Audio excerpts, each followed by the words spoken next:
لٹایا جاتا ہے، لوگ واپس پلٹتے ہیں تو اسے ایک اور موت کا سامنا ہوتا ہے۔ وہ سمجھتا ہے کہ بہت سارا پانی امڑ کر آ گیا، ایک سیلاب کی صورت اسے نظر آتی ہے۔ اس وقت وہ بندہ کیا کرتا ہے؟ حدیث پاک کے الفاظ ہیں ینتظر دعوت، وہ انتظار کرتا ہے کس چیز کی؟ کہ کوئی دعا مانگنے والا ہو۔ ینتظر، وہ انتظار کرتا ہے، اسے انتظار ہوتا ہے جسے امید ہوتی ہے، جس نے گھر والوں کو سمجھایا ہوتا ہے، اور جس کا کوئی پیچھے دعا کرنے والا ہو، وگرنہ جسے انتشار ہو اسے انتظار کب ہوتا ہے؟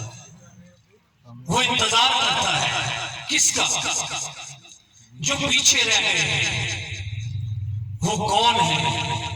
حدیث پاک میں آتا ہے من ام او ابی او اخین او صدیق اللہ، کہ اس کی ماں اگر ہے تو وہ اس کے لیے دعا کرے گی، اس کا باپ ہے اس کے لیے دعا کرے گا، اس کا بھائی ہے یا کوئی اس کا دوست، اس کا کوئی صدیق، کوئی ایمانی بھائی اس کے لیے دعا کرے۔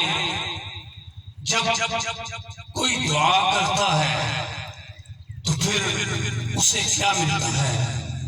احب الیہ من الدنیا وما فیہا، اسے اتنا پسند آتا ہے دعا کا جملہ، اسے اتنا محبوب ہوتا ہے کہ اگر دنیا میں رہتے ہوئے اسے ساری دنیا اور دنیا میں جو کچھ ہے وہ سب کا سب دے دیا جاتا، اسے یورپ کے پاؤنڈ دے دیے جاتے، امریکہ کے ڈالر مل جاتے، سعودیہ کے ریال مل جاتے، پاکستان انڈیا کے روپے مل جاتے، جتنے لوگوں کے پاس ہے سب اس کو مل جاتے، اتنا خوش نہ ہوتا، اتنا خوش نہ ہوتا جتنا آج ایک دعا کا جملہ پا کر وہ خوش ہوتا۔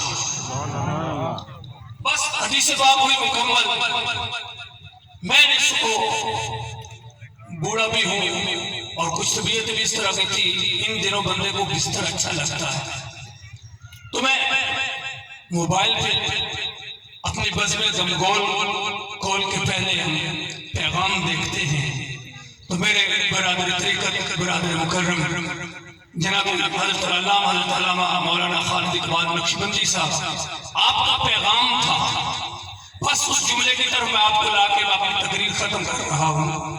پیغام تھا کہ رانجھا میلہ میں آج پروگرام ہے، ایک ماں کو اصالہ ثواب کرنا ہے، اور یہ پروگرام بتا رہے تھے کہ ان کے گھر نہیں ہے، یہ عمران صاحب کے گھر نہیں ہے، یہ چودھری انور صاحب کے گھر نہیں